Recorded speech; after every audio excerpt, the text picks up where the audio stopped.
তো বন্ধুরা, এই ভিডিওতে আমরা এক্সপ্লেন করব মির্জাপুর 3 এবং 4। 3 শুরুতে দেখা যায় রবিন রমাকান্তের সঙ্গে দেখা করতে আসে এবং তাকে বিভিন্ন রকমভাবে কনভিন্স করার চেষ্টা করে যে তিনি যেন নিজের কেসটা লড়েন। ওদিকে কালীন ভাইয়ের জ্ঞান ফেরে এবং শরৎ তাকে বলে যে তার কাছে দুটো অপশন ছিল, এক গুড্ডুকে গুলি করা এবং আরেক কালীন ভাইয়াকে বাঁচানো। তাই সে কালীন ভাইয়াকে বাঁচানোর অপশন বেছে নিয়েছে। কিন্তু কালীন ভাইয়ের এটা বিশ্বাস হয় না এবং সে সন্দেহ প্রকাশ করে যে সে কেন তাকে বাঁচিয়েছে। তাতে শরৎ বলে যে একবার সে তার বাবাকে হারিয়েছে, তাই ফ্যামিলির আরেকজন মানুষকে হারাতে চায়নি। ঠিক এই সময় দেখা যায় যে ত্রিপাঠী ম্যানশনে একটা কালো বিড়াল বাড়ির ভেতরে প্রবেশ করে, অর্থাৎ এই কালো বিড়ালকে একটা অশুভ সংকেত হিসেবে দেখানো হয়েছে। শুক্লা কোঠিতে শরৎ এবং তার মা একসঙ্গে বসে মদ খায়, তখন তার মা শরৎকে সাজেস্ট করে যে কালীন ভাইয়া জীবিত আছে এবং শরৎই তার জীবন বাঁচিয়েছে, এটা পূর্বাঞ্চলের লোকদের জানা উচিত। এতে শরৎ বলে কালীন ভাইয়ের ঘা এখনও সারেনি। তাতে শরদের মা উত্তর দেয় যে ঘা তখনই ভরবে যখন মুন্নার জায়গায় তুমি থাকবে। অর্থাৎ শরদের মা তাকে মির্জাপুরের গদিতে বসার ইঙ্গিত করছিল। ভরত ত্যাগী অর্থাৎ ছোটে গোলুকে ফোন করে। গোলু তখন তাকে জানায় যে যা হয়েছে সেটা ভরতদের পার্সোনাল ব্যাপার, এতে গোলুর কোনো দোষ নেই। ছোটে তাকে জানায় যে গোলুকে শাস্তি দেওয়া হবে। তাতে গোলু জানায় যে ভরত মির্জাপুরের রাস্তা চেনে, তাই সাহস থাকলে যেন সেখানে চলে আসে, কিন্তু সে আবার ফিরতে পারবে কিনা তার কোনো গ্যারান্টি নেই। গোলু এবং গুড্ডু আফিমের জন্য দুজন লোকের সঙ্গে ডিল করে। যদিও গোলুর কাছে ডিলটা সেরকম পছন্দ হয় না, তাই সে এক নেতাকে ফোন করে এবং জেপির সাথে মিটিং ফিক্স করতে বলে। নেতা রাজি হয় এবং তাকে ফান্ড অ্যারেঞ্জ করতে বলে। ওদিকে হোম মিনিস্টার সোলাঙ্কি একটা স্পিচ প্রিপেয়ার করছিল, যেটা ঠিকভাবে বলতে পারছিল না এবং তার ভাগ্নে তাকে শুধরে দিচ্ছিল। তখন আইজি দুবে আসে এবং সোলাঙ্কি তার উপর রেগেছিল যেহেতু সে সিএম মাধুরীর সঙ্গে মিলে কাজ করছিল। তাই তাকে হুমকি দেয় যে সে যদি সোলাঙ্কির বদলে মাধুরীর সঙ্গে মিলে কাজ করে তাহলে আইজি দুবেকে তার পোস্ট হারাতে হতে পারে।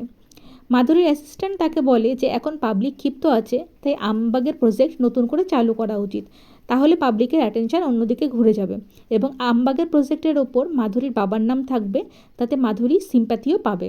মাধুরী ফান্ডের কথা জিজ্ঞেস করাতে অ্যাসিস্ট্যান্ট বলে যে তার বাবার সময় ফান্ডের কাজ তার চাচা জেপি যাদব দেখত, এটা মাধুরীর পছন্দ হয় না। সে বলে চাচা যেখানে রয়েছে সেখানেই থাকুক। তখন মাধুরীর অ্যাসিস্ট্যান্ট তাকে বলে যে তাহলে নতুন রাস্তা বের করতে হবে। শরৎ মাধুরীর সঙ্গে দেখা করতে আসে এবং মাধুরীকে বলে যে মাধুরী যদি শরদের উপর ভরসা করত তাহলে তার নিজের হাত নোংরা করতে হতো না। যেটা শুনে মাধুরী বলে যে সে রিস্ক নিয়েছিল, কিন্তু উল্টে তার উপরেই ভারী পড়ে গেছে। তখন শরৎ মাধুরীকে একটা প্ল্যান বলে যে রফ লালাকে জেল থেকে বের করে দেওয়ার বিনিময়ে তার সঙ্গে আফিমের কারবার করা গেলে এতে মাধুরীর লাভ হবে। মাধুরীর এই প্ল্যান পছন্দ হয়, কিন্তু সে লালাকে বেল দিতে রাজি হয় না, কারণ তার কাছে অন্য প্ল্যান আছে।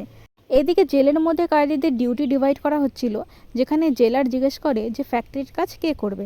তাতে রমাকান্ত বলে যে সে করবে। অন্যান্য কয়েদিরা হাসাহাসি করে, কারণ ফ্যাক্টরি মানে হচ্ছে বাথরুম।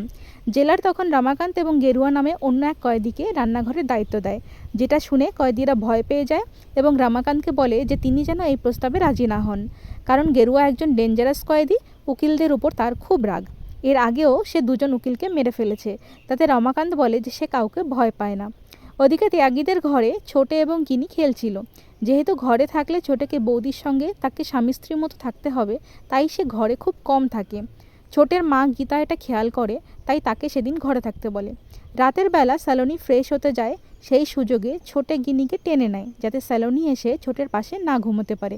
কিন্তু স্যালোনি এসে গিনিকে সরিয়ে দেয় এবং ছোটের কাছে চলে আসে আর ফিজিক্যাল হতে চায়।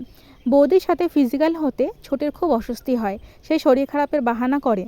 ওদিকে ভরত যখন বেঁচে ছিল তখন সে একটা প্রস্টিটিউট এরিয়াতে যেত। সেখান থেকেও ছোটের কাছে ফোন আসে যে সে অনেকদিন তাদের কাছে যায় না। এসব দেখে স্যালোনির খুব অভিমান হয়।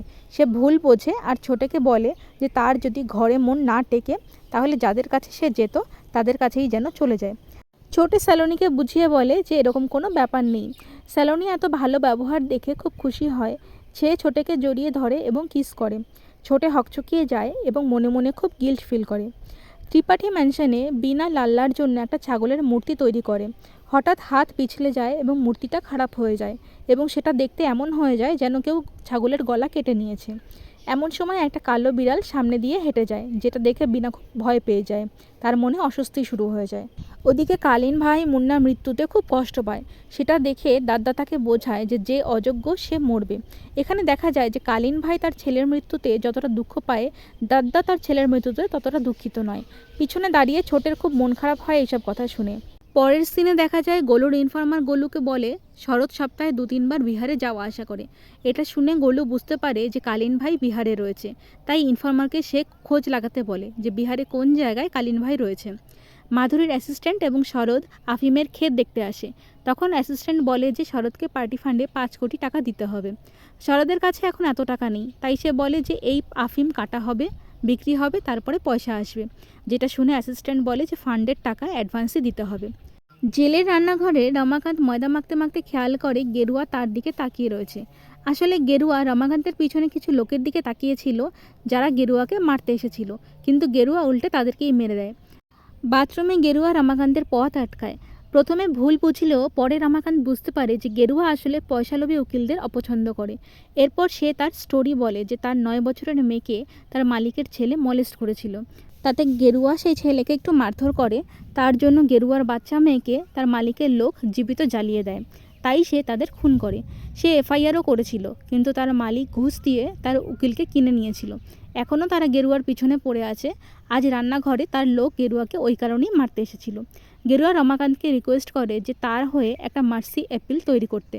রমাকান্ত তার কথায় রাজি হয়। শরৎ লালাকে ফোন করে এবং জানায় যে বেল হওয়া মুশকিল, তাতে তাদের সময় লাগবে। তার বদলে সে একটা অফার দিতে পারে যে শরৎ আফিম সাপ্লাই দেবে এবং লালা তার নেটওয়ার্কের খবর শরৎকে দেবে। এই ডিল লালার পছন্দ না হলেও ব্যবসার খাতিরে সে রাজি হয়ে যায়। বসুধা জেলে রমাকান্তের সঙ্গে দেখা করতে আসে এবং জিজ্ঞাসা করে যে সে কেন তার কেস লড়ছে না।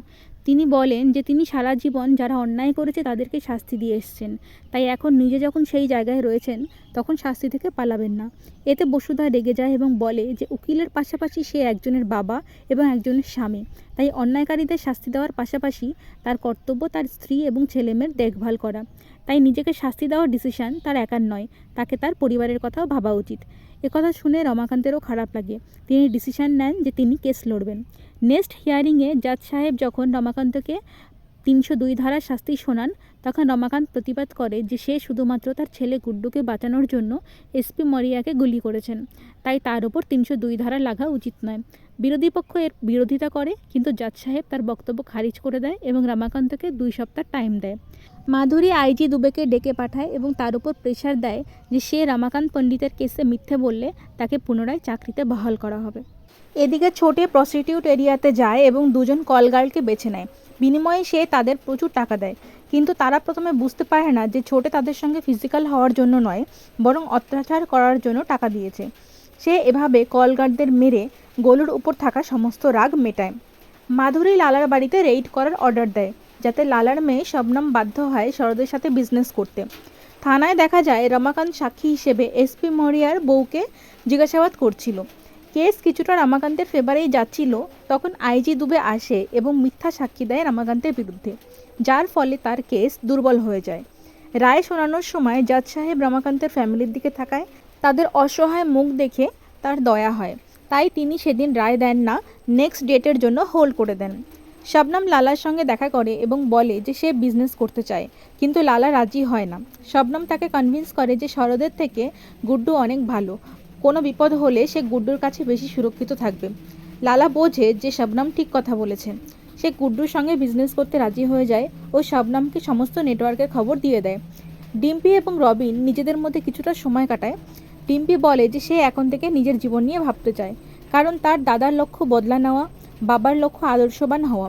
কেউই নিজের ফ্যামিলি নিয়ে ভাবছে না, তাই ডিম্পিও তাদেরকে নিয়ে ভাবতে চায় না। কিন্তু রবিন তাকে খুব সুন্দরভাবে বুঝিয়ে কনভিন্স করে। রবিন ছোটের সঙ্গে দেখা করে এবং তার ভাগের টাকা তাকে দিয়ে দেয়। আগের সিজনে আমরা দেখতে পাই যে ছোটে এবং রবিন একটা ইল্লিগাল বিজনেসে পার্টনারশিপে রয়েছে। রবিন জানায় যে সে সেটেল হতে চায়, তাই এসব ইল্লিগাল বিজনেস ছেড়ে দিতে চায়।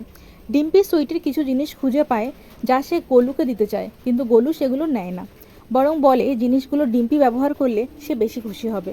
ডিম্পি বলে যে গুড্ডু ভাইয়া নিজের জীবন বেছে নিয়েছে, কিন্তু গোলুর সামনে জীবন পড়ে রয়েছে, তাই গোলুর সেটেল হওয়া উচিত। তাতে গোলু রাজি হয় না, কারণ সে ভালো করেই জানে যে গোলুকে ছাড়া গুড্ডু একা সামলাতে পারবে না।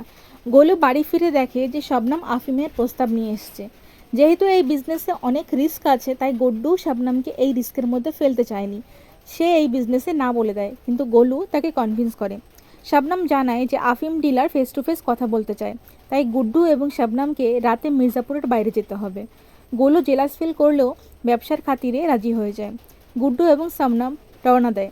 সেখানে গুড্ডু ডিলারের সঙ্গে ডিল ক্র্যাক করে ও ফোন করে গোলুকে জানায়। সেই সঙ্গে এটাও জানায় যে সে আজ মির্জাপুরে ফিরতে পারবে না। শবনম গুড্ডুর রুমে আসে এবং তারা দুজন একে অপরের সাথে ইন্টিমেট হয়। গোলুর কাছে ফোন আসে। গোলুর ইনফরমার তাকে খবর দেয় যে কালীন ভাইয়া বিহারের সিওয়ানে আছে। খবরটা শুনে গোলু খুব খুশি হয়। সে গুড্ডুকে বারবার ফোন করে, কিন্তু গুড্ডু শবনমের সামনে ফোন তোলে না। সে গোলুর ফোন ইগনোর করে। এরপর আমরা দেখতে পাই যে আসলে এই খবরের পিছনে রয়েছে চোটে। সে গোলুর ইনফরমারকে দিয়ে গোলুকে খবর দেওয়ায়।